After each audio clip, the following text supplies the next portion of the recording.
Alright guys, well check this out.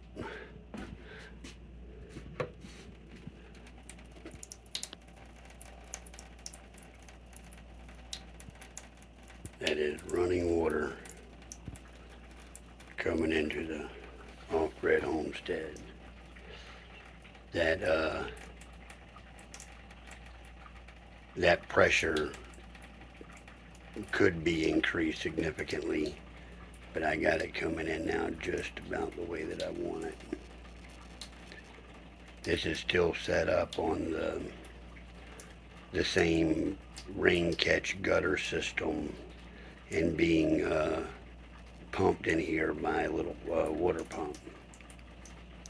This will eventually be on a gravity feed and with a much bigger water line coming in, and we will get significantly stronger flow of water then.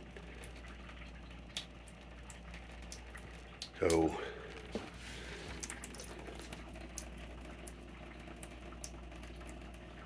yep, I'm really happy about that. If you've been following the process of this little off-grid build out, I appreciate it. Click like, subscribe if you haven't already, and I'll keep bringing you cool content just like this.